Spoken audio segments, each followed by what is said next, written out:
King of the world jewellery design miss ಆಗಿರೋ news ಕೇಳಿ ವಿರಾಜ್ಗೆ shock ಆಯ್ತು. ಅದ್ರಲ್ಲಿ ಬೇರೆ ಸುರಭಿ ಒಂದೇ ಸಮನೆ ಅಳ್ತಾ ಇದ್ಲು. ಸುರಭಿ, ರಿಲ್ಯಾಕ್ಸ್, ಡೋಂಟ್ ವರಿ, ನಾನು ಈಗಲೇ ಬರ್ತೀನಿ ಅಂತ ಸಮಾಧಾನ ಮಾಡ್ತಾ ಕಾಲ್ ಕಟ್ ಮಾಡ್ದ.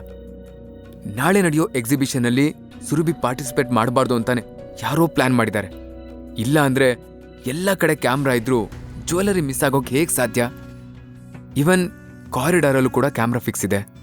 ಎಲ್ಲ ಕಡೆ ಇಷ್ಟು ಸೇಫ್ಟಿ ಇದ್ರೂ ಕ್ಯಾಮ್ರಾ ಕಣ್ ತಪ್ಪಿಸಿ ಯಾರು ತಗೊಂಡು ಹೋಗಿರ್ಬೋದು? ಐ ಆಮ್ ಶ್ಯೂರ್ ಇದು ಔಟ್ಸೈಡರ್ ಮಾಡಿರೋದಲ್ಲ, ನಮ್ಮವರೇ ಯಾರೋ ಮಾಡಿದ್ದಾರೆ ಅಂತ ವಿರಾಜ್ ಯೋಚನೆ ಮಾಡ್ತಾ ಇದ್ದ. ವಿರಾಜ್ ಯಾವುದೋ ಯೋಚನೆಯಲ್ಲಿ ಮುಳುಗಿ ಹೋಗಿರೋದು ನೋಡಿ ಸೈಟ್ ಓನರ್, ಹಲೋ ಸರ್, ಏನು ಯೋಚನೆ ಮಾಡ್ತಾ ಇದ್ದೀರಾ? ನೀವು ಈ ಮನೆ ಪರ್ಚೇಸ್ ಮಾಡ್ತೀರಾ ಇಲ್ವಾ? ಬೇಗ ಹೇಳಿ, ನಂಗೆ ಟೈಮ್ ಆಯಿತು ಅಂತ ಸಿಡಿಮಿಡಿ ಮಾಡ್ದ. ವಿರಾಜ್ ತನ್ನ ಯೋಚನೆಯಿಂದ ಹೊರಗೆ ಬಂದು, ಎಸ್, ನಾನು ಈ ಮನೆ ಪರ್ಚೇಸ್ ಮಾಡ್ತಾ ಇದ್ದೀನಿ, ಬಟ್ ನನಗೀಗ ತುಂಬ ಅರ್ಜೆಂಟ್ ಕೆಲಸ ಬಂದಿದೆ. I have to go. If you don't mind, ಈ ಫಾರ್ಮಾಲಿಟೀಸ್ ಎಲ್ಲ ನೀವೇ ಫಿನಿಷ್ ಮಾಡ್ತೀರಾ ಅಂತ ರಿಕ್ವೆಸ್ಟ್ ಮಾಡ್ತಾ ತನ್ನ ಜೇಬಿಂದ ಕಾರ್ಡ್ ತೆಗೆದು ಅವನ ಕೈ ಕೊಟ್ಟ. ಅದರ ಜೊತೆ ಪಿನ್ ನಂಬರ್ ಕೂಡ ಕೊಟ್ಟ. ಎಲ್ಲ ಕೆಲಸ ಆದ್ಮೇಲೆ ಕಾಲ್ ಮಾಡಿ ಅಂತ ಹೇಳಿ ಅವಸರದಿಂದ ಹೊರಟ. ನಂತರ ವಿರಾಜ್ ಟ್ಯಾಕ್ಸಿಗೆ ಕೈ ಅಡ್ಡ ಮಾಡಿ ಜ್ಯೋತಿ ಟವರ್ಗೆ ಹೋಗಬೇಕು, ಇಟ್ಸ್ ಅರ್ಜೆಂಟ್ ಅಂತ ಹೇಳಿ ಟ್ಯಾಕ್ಸಿಲಿ ಕೂತ್ಕೊಂಡು ಹೊರಟ. ಅವನು ಈ ಜ್ಯುವೆಲ್ಲರಿ ಬಗ್ಗೆ ತುಂಬ ತಲೆ ಕೆಡ್ಸ್ಕೊಂಡಿರಲಿಲ್ಲ. ಆದರೆ ಸುರಭಿ ಒಬ್ಳೆ ಅಲ್ಲಿ ಏನೇನು ಪ್ರಾಬ್ಲಮ್ ಫೇಸ್ ಮಾಡ್ತಾ ಇರ್ತಾಳೋ ಅಂತ ವಿರಾಜ್ಗೆ ಟೆನ್ಷನ್ ಆಗ್ತಾ ಇತ್ತು. ಅರ್ಧ ಗಂಟೆ ಒಳಗೆ ವಿರಾಜ್ ಜ್ಯೋತಿ ಟವರ್ಸ್ಗೆ ರೀಚ್ ಆದ.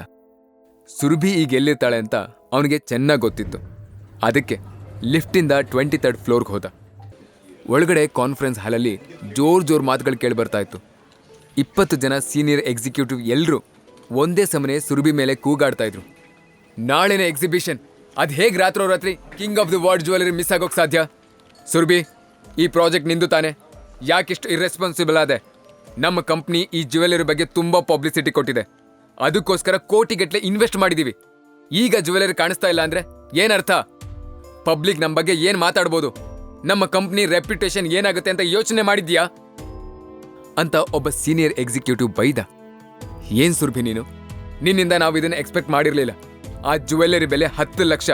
ದುಡ್ಡಿನ ಆಸೆಗೋಸ್ಕರ ಹೊರಗಡೆ ವ್ಯಕ್ತಿಗಳ ಜೊತೆ ಸೇರಿ ನೀನೇ ಆ ಜ್ಯುವೆಲ್ಲರಿನ ಪಾಸ್ ಮಾಡಿರ್ಬೋದು, ಯಾರಿಗ್ ಗೊತ್ತು ಅಂತ ಮತ್ತೊಬ್ಬ ಸೀನಿಯರ್ ಎಕ್ಸಿಕ್ಯೂಟಿವ್ ಸುರಭಿ ಮೇಲೆ ಸುಳ್ಳು ಆರೋಪ ಮಾಡ್ದ. No, you are all wrong. Surabhi ಇಂಥ ಕೆಲಸ ಮಾಡಿದಾಳೆ ಅನ್ನೋದಕ್ಕೆ ನಿಮ್ ಹತ್ರ ಏನಾದ್ರೂ ಪ್ರೂಫ್ ಇದೆಯಾ? ಯಾರ ಮೇಲಾದ್ರೂ ಆರೋಪ ಮಾಡೋಕ್ಕೂ ಮುಂಚೆ ಪ್ರೂಫ್ ಕೈಯಲ್ಲಿ ಇಟ್ಕೊಂಡು ಮಾತಾಡಬೇಕು ಅನ್ನೋ ವಾಯ್ಸ್ ಕೇಳಿಸ್ತು. ಆ ವಾಯ್ಸ್ ಕೇಳ್ತಿದ್ದ ಹಾಗೆ ಸುರಭಿ ಕಣ್ಣು ಓಪನ್ ಮಾಡಿ ಡೋರ್ ಹತ್ರ ನೋಡಿದ್ಲು. ವಿರಾಜ್! ಅವನು ನೋಡ್ತಿದ್ದ ಹಾಗೆ ಸುರಭಿಗೆ ಏನೋ ಒಂದು ರೀತಿ ಧೈರ್ಯ ಬಂದ ಹಾಗಾಯ್ತು.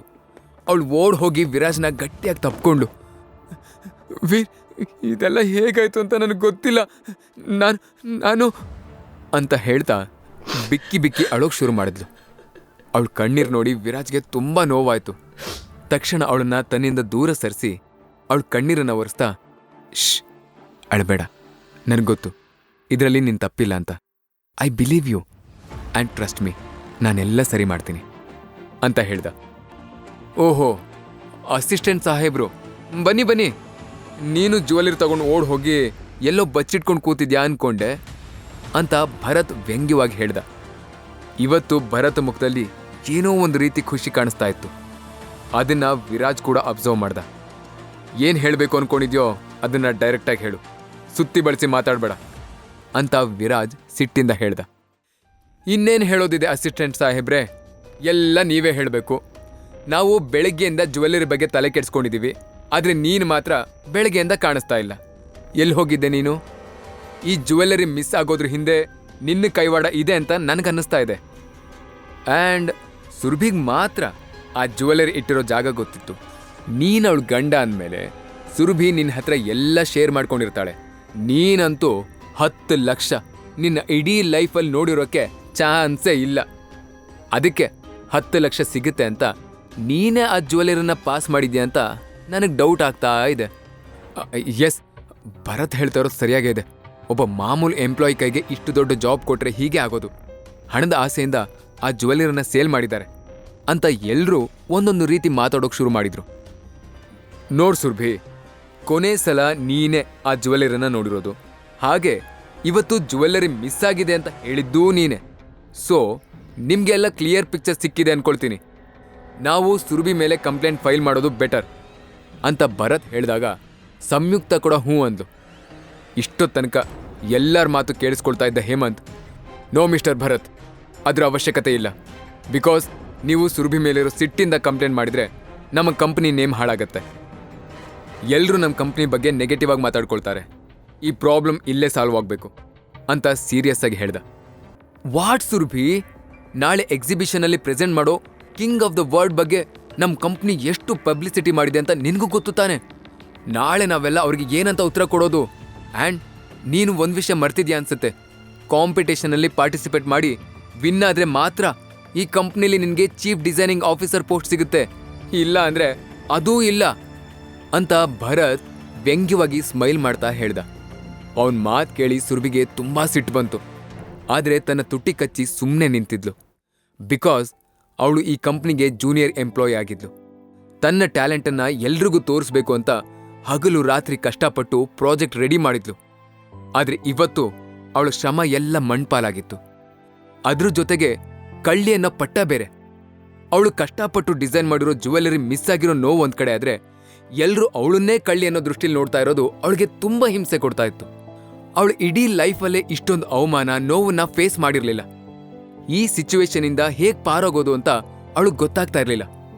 ನಂತರ ಸಂಯುಕ್ತ ಸುರಭಿ ಹತ್ರ ಬಂದು, ಮಿಸ್ ಸುರಭಿ, ಇಲ್ಲಿರೋರು ಯಾರೂ ನೀನ್ ಮಾಡಿರೋ ಜ್ಯುವೆಲರಿನ ನೋಡಿಲ್ಲ except you and your so called husband. ಅದನ್ನ ಎಲ್ಲಿಟ್ಟಿದ್ಯಾ, ಅದ್ರ ಕಾಸ್ಟ್ ಎಷ್ಟು ಅಂತ ನಿನಗೆ ಮತ್ತೆ ನಿನ್ನ ಹಸ್ಬೆಂಡ್ಗೆ ಬಿಟ್ರೆ ಮತ್ಯಾರಿಗೂ ಗೊತ್ತಿಲ್ಲ.